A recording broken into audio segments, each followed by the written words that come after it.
Afternoon sir. बैठी बैठी बैठी बैठी बैठी। Thank you sir. आपका नाम दिव्या है? Yes sir. आपका पहला अटेम्प्ट है? Yes sir. ग्रेट। तो दिव्या अपने बारे में कुछ बताइए, ऐसी 5-6 महत्वपूर्ण बातें जिनसे हम आपसे बात कर सकें। सर जैसे कि आपने बताया, मेरा नाम दिव्या है। मैं हरियाणा के महेंद्रगढ़ डिस्ट्रिक्ट से हूँ। ठीक है। मैंने अपनी स्कूलिंग जवाहर नवोदय विद्यालय से की है। उसके बाद मैंने अपनी ग्रेजुएशन अपने डिस्ट्रिक्ट के गवर्नमेंट पीजी कॉलेज से की है। और एक सिविल सर्वेंट बनने के क्रम में मेरा पहला प्रयास है। ठीक है। आपके विषय क्या थे ग्रेजुएशन में? Sir physics, chemistry and maths. और यूपीएससी में क्या विषय लिया आपने? हिंदी लिटरेचर। वो तीनों विषय खराब लगे आपको? नहीं सर, खराब लगने वाली बात नहीं है। एक्चुअली सर हिंदी में मेरा इंटरेस्ट भी रहा है, क्योंकि ग्रेजुएशन में भी एक ईयर में हमारे पास हिंदी होता था, एक एग्जाम होता था। इंटरेस्ट रहा है तो फिर आपने हिंदी में क्यों नहीं ग्रेजुएशन किया?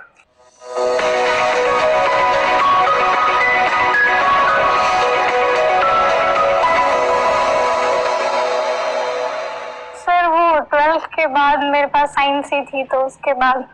लेकिन सर सिविल सर्वेंट्स बनने के लिए मैंने हिंदी इसलिए भी चुना है क्योंकि मैंने कुछ सीनियर से बात की और सर मुझे सिलेबस देख के ये लगा कि शायद मैं अच्छे से कवर कर लूंगी और स्कोरिंग भी है, तो इस वजह से। अच्छा, तो ये प्रैग्मेटिक फैसला है, कॉस्ट बेनिफिट के बेस पे लिया हुआ। ठीक है।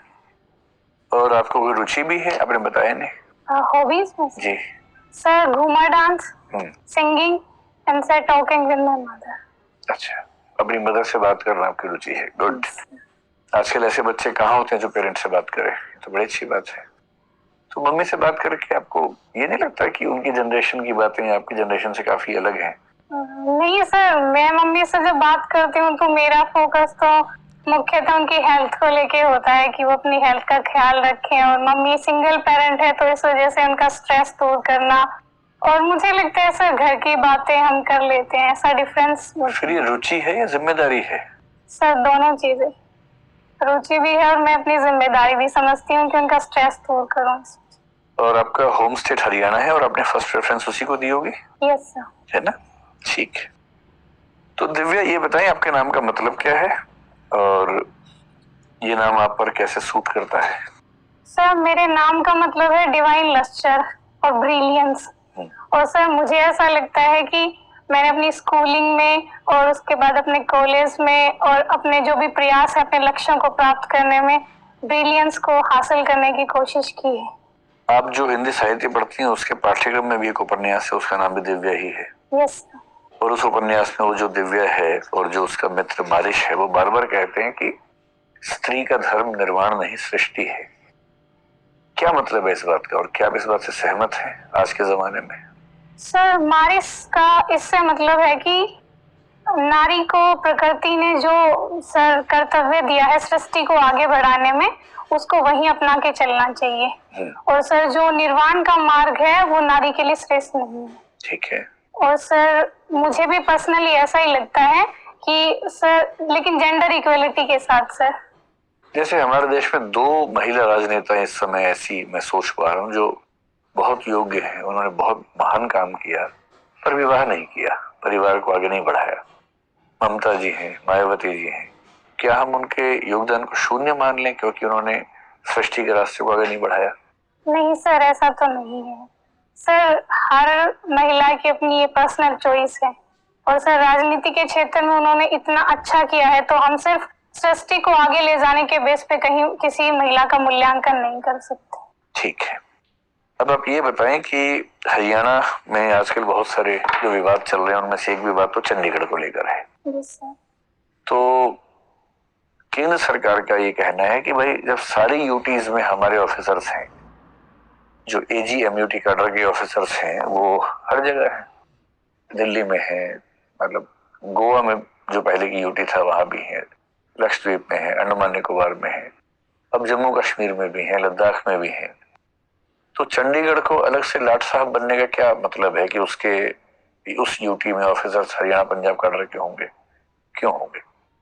तो केंद्रीय गृह मंत्री कह रहे हैं कि अब से हम चंडीगढ़ में भी एजी एमयूटी कैडर के ऑफिसर नियुक्त करेंगे।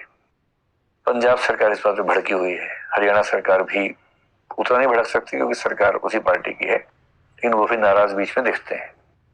आपकी राय में क्या होना चाहिए? चंडीगढ़ का जो एडमिनिस्ट्रेशन है कैसे चलना चाहिए? सर, चंडीगढ़ एक यूटी है, तो ये केंद्र सरकार का दायित्व और उसके जुरिस्डिक्शन में आता है कि अगर वो चाहे तो सर जो आगमुट के कैडर है वो चंडीगढ़ में नियुक्त कर सकती है। लेकिन जिस टाइम समझौता हुआ सर, उस टाइम ये डिसाइड हुआ था कि चंडीगढ़ और पंजाब के ऑफिसर्स ही वहाँ काम करेंगे। तो अभी अगर सेंट्रल गवर्नमेंट ये चाहती है कि वहाँ पे आगमुट कैडर के ऑफिसर्स जाएं, तो सर ऐसा फैसला लेने में कोई मुझे बुराई नहीं है।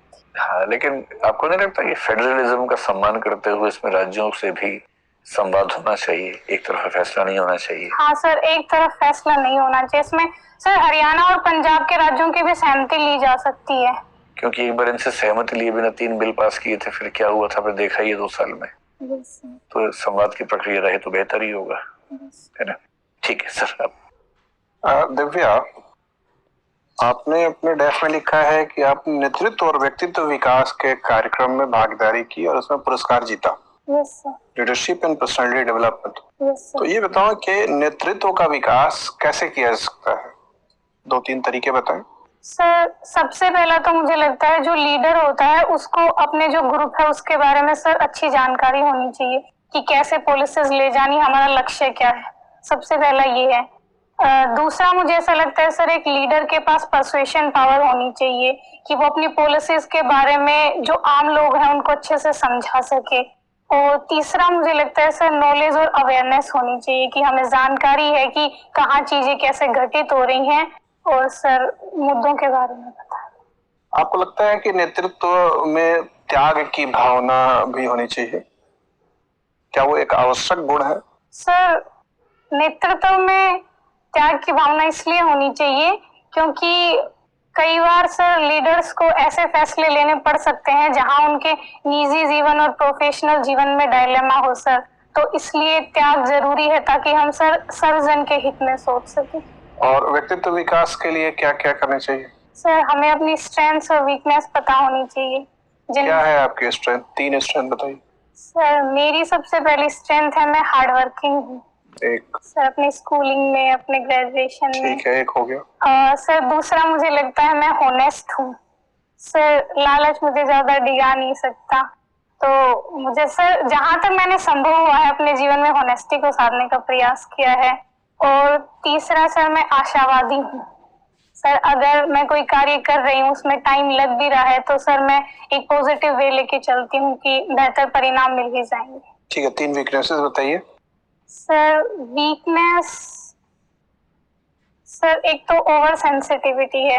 कभी कभी सर ऐसा होता है कि कुछ चीजें मुझे इतनी ज्यादा हर्ट कर जाती हूँ कि सर मैं रोने भी लग जाती हूँ, तो ये ओवर सेंसिटिवनेस है। और दूसरा सर, कभी कभी सर पढ़ाई के चलते या कुछ कामों की वजह से मैं अपनी हेल्थ का ख्याल नहीं रखती हूँ, तो ये दूसरी वीकनेस है। आप कह रहे थे कि व्यक्तित्व का विकास करने के लिए व्यक्ति को अपने स्ट्रेंथ और वीकनेसेस पता होने चाहिए। और क्या होना चाहिए व्यक्तित्व के विकास के लिए? तो आपके पास अपने वीकनेसेस और स्ट्रेंथ पता है। और क्या क्या चीजें चाहिए पर्सनालिटी डेवलपमेंट के लिए? सर, कॉन्फिडेंस होना चाहिए कि हम अपने व्यूज किसी भी मुद्दे पे रख सकें और सामने वाले को समझा सकें। ठीक है, तो देखते हैं आजकल जो सांप्रदायिक हिंसा बढ़ती जा रही है उसका मूल कारण ईमानदारी से बताइए। आपने कहा ईमानदार है आप। सर, सांप्रदायिकता का सर मूल कारण तो जो मुझे लगता है वो ट्रस्ट डेफिसिट है। सर, जो विभिन्न वर्ग हैं, विभिन्न धार्मिक वर्ग जैसे हिंदू मुस्लिम्स हैं, उनके बीच में सर ट्रस्ट की इतनी कमी है कि कोई सर ऐसा मौका आता है जब कोई जुलूस निकल रहा है या कोई धार्मिक त्योहार आते हैं तो सर जो उपद्रवी तत्व होते हैं वो कामयाब हो जाते हैं उनके बीच में हिंसा भड़काने के लिए। ये आपस में विश्वास की कमी शुरू से ही है कि इधर कुछ पैदा हो गई है विश्वास की कमी? सर, इसके कभी कभी राजनीतिक कारण भी हो जाते हैं। ईमानदारी से आपने कहा है कि आप ईमानदार। हाँ सर, राजनीतिक कारण भी। तो हाल में ये ट्रस्ट डेफिसिट बढ़ता जा रहा है? सर, हम कह सकते हैं कि फिलहाल जो घटनाएं हो रही हैं जैसे दिल्ली में, जहांगीरपुरी में और भी कई जगह हुई हैं सर, तो हम कह सकते हैं कि ट्रस्ट डेफिसिट बढ़ रहा है। लेकिन सर कोशिश करनी चाहिए कि न बढ़े। Yes sir. ठीक है, ये देश में जनसंख्या बहुत तेजी से बढ़ रही है और खासतौर पे गांव से शहर में आने की जो सामाजिक प्रवृत्ति है वो अनियंत्रित सी होती जा रही है। शहरों में इतनी भीड़ भाड़ है, इतने एक्सीडेंट्स होते हैं, इतने